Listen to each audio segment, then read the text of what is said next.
Salut à tous, c'est Axel et aujourd'hui je vais tester pour vous un smartphone de chez ZTE, le Blade V7 Lite.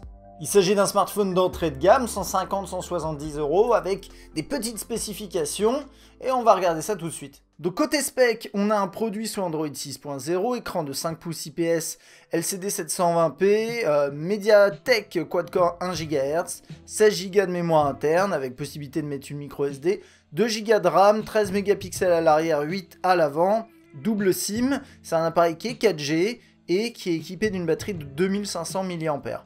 Et comme je vous disais, niveau prix, on est autour de 150-170 €, donc plutôt entrée de gamme. Je vous mettrai comme d'habitude un lien dans la description si le produit vous intéresse.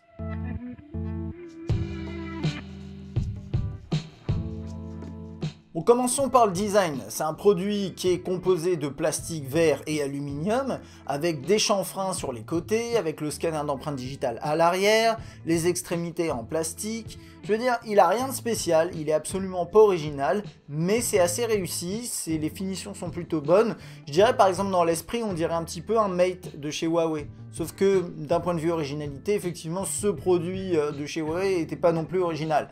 Donc voilà, on est dans quelque chose qui ressemble à un peu tous les smartphones aujourd'hui sur le marché, ou presque. Bon, par contre, il y a deux trucs sur lesquels ce produit se distingue, c'est qu'à l'avant, au-dessus de l'écran, vous avez un flash en frontal, et ça c'est vachement intéressant pour les autoportraits, hein, vous le savez, et en dessous de l'écran, on a cette touche capacitive avec le petit rond bleu, c'est un truc a priori, il me semble, classique chez ZTE. Il me semble Meizu aussi à ça, je veux pas dire de bêtises.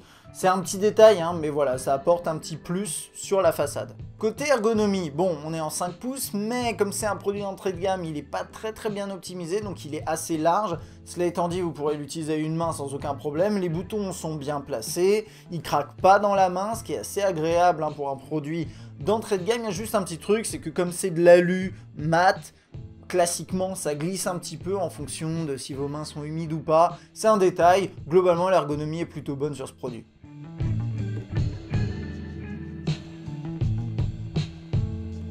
Et si on parlait rapidement de l'écran, on est en IPS LCD 720p comme je vous disais. On a des noirs qui sont un peu gris, mais franchement ça va. Des angles de vue assez peu convaincants. Les couleurs changent pas mal, luminosité aussi.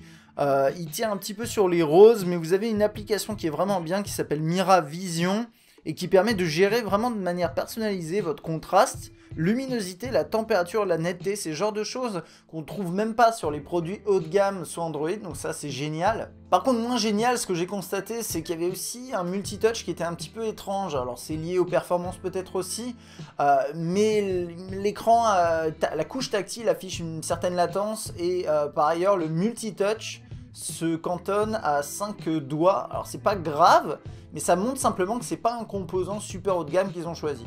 Alors côté haut-parleur, on en a un qui est à gauche, celui qui est à droite, l'emplacement à droite c'est juste esthétique pour la symétrie dans le design. C'est un produit qui offre un volume qui est suffisant, il sature pas quand vous êtes au max. C'est un son qui est assez plat, il est pas mauvais mais il est assez plat, très dans les aigus, donc vous n'entendez pas de basse. C'est pas dramatique mais c'est pas non plus exceptionnel.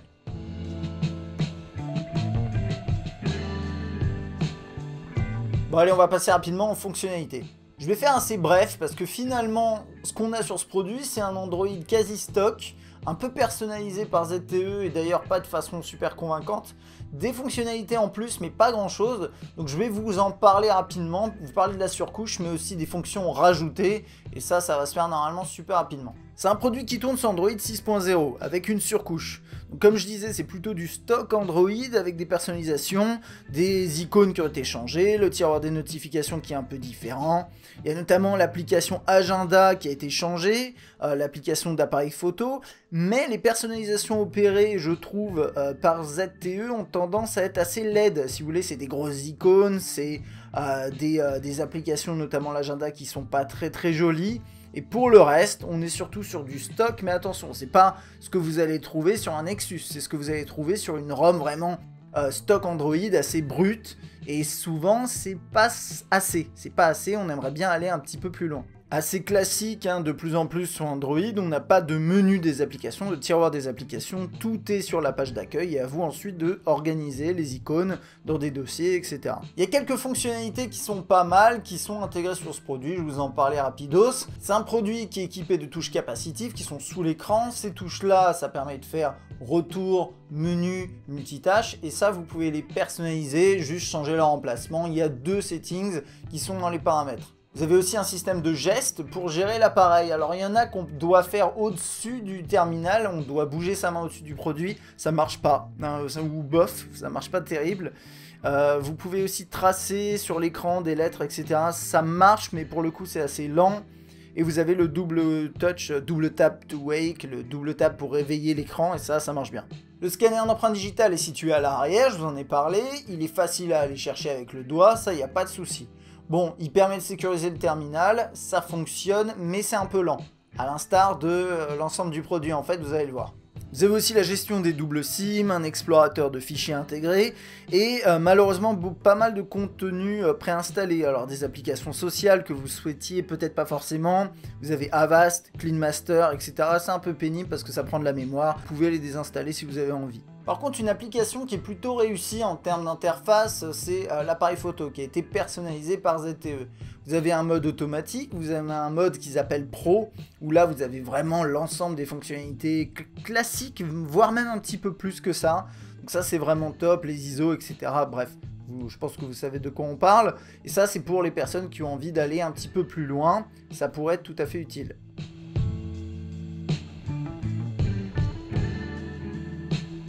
J'ai fait référence aux performances assez médiocres finalement de ce produit. Bon, il a des petites specs, c'est un petit prix, c'est logique. Mais bon, je vous en parle quand même. Dans l'interface, on a quand même l'impression qu'il y a une petite latence. Quand on utilise les applications, quand on se promène dans l'interface, c'est lent. C'est pas rédhibitoire à proprement parler, mais c'est quand même lent et c'est assez pénible.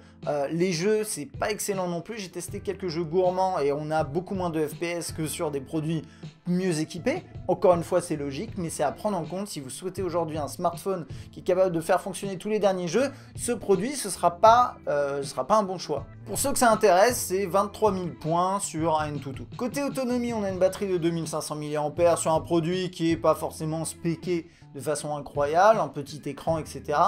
Donc on a une autonomie qui est pas mauvaise à proprement parler. Quand vous l'utilisez vraiment de manière assez légère, vous pouvez facilement avoir une journée et demie, une journée complète sans aucun problème. Par contre, ce que j'ai trouvé, c'est quand vous commencez à le malmener un petit peu, eh ben, il consomme pas mal. Typiquement, 1 heure de lecture vidéo a consommé 12% d'autonomie. C'est au-dessus de la moyenne quand je fais ce genre de test.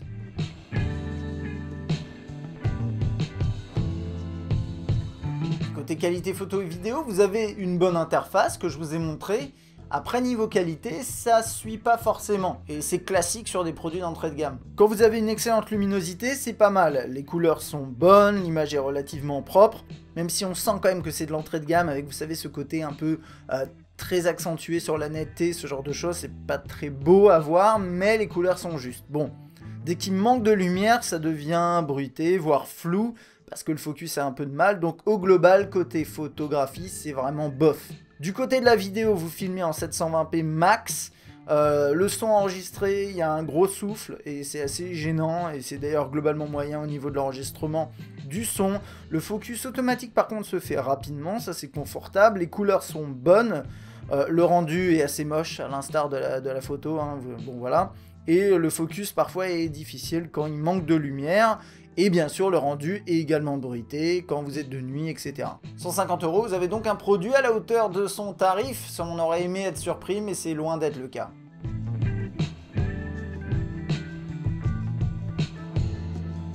Bon alors, au niveau des points positifs et des points négatifs sur ce produit, hein, vous les avez un petit peu en tête à mon avis, mais je vais vous les citer. Bon, premier point positif, mais bien sûr qui implique des points négatifs, c'est son prix. 150 €, c'est pas très cher. La qualité photo et vidéo de jour en très bonnes conditions est acceptable. C'est loin d'être excellent, mais ça suffira à la plupart des utilisateurs qui sont peu exigeants. Le flash frontal également, c'est plutôt une belle proposition et ça devrait être sympa pour ceux qui aiment bien prendre des autoportraits. Et puis l'autonomie est loin d'être mauvaise, elle est plutôt correcte. Du côté des points négatifs, en fait, il n'y en a pas tant que ça, mais c'est juste que c'est des points assez importants.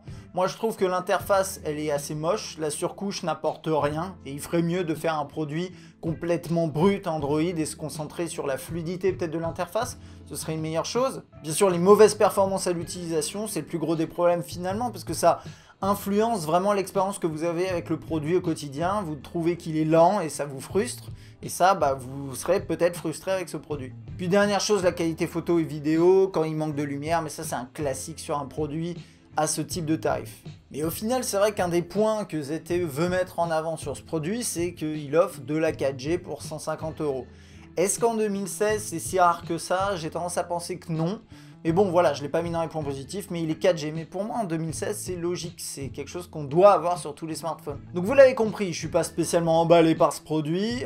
Bon, ça aurait pu être une belle surprise. Malheureusement, c'est pas le cas. Alors moi, j'ai plusieurs choses à dire. Je dirais simplement que si vous êtes prêt à mettre 50 € de plus, vous pouvez accéder à beaucoup plus de produits qui pour le coup sont vraiment intéressants. À partir de 200 €, vous commencez à avoir des trucs pas si mal. Et si vous n'êtes pas prêt à mettre 50 € de plus, et regardez peut-être chez notamment Samsung, chez Sony, chez Motorola notamment aussi, enfin Motorola avec le Moto G4, qui est pas inintéressant. Après, voilà, faut partir aussi du principe que quand vous mettez 150 € dans un smartphone, parfois c'est compliqué d'avoir un produit super performant. Éventuellement, regardez le marché de l'occasion, ça peut être intéressant. Voilà, ce sera tout pour mon test du ZTE Blade V7 Lite. J'espère qu'il vous aura plu. Si c'est le cas, n'hésitez pas à lâcher un petit like, à vous abonner si vous n'êtes pas encore abonné. Si le produit vous intéresse quand même et que vous souhaitez l'acheter malgré le fait que je le recommande pas, vous avez un lien dans la description. Et moi, je vous dis à bientôt. Allez, salut!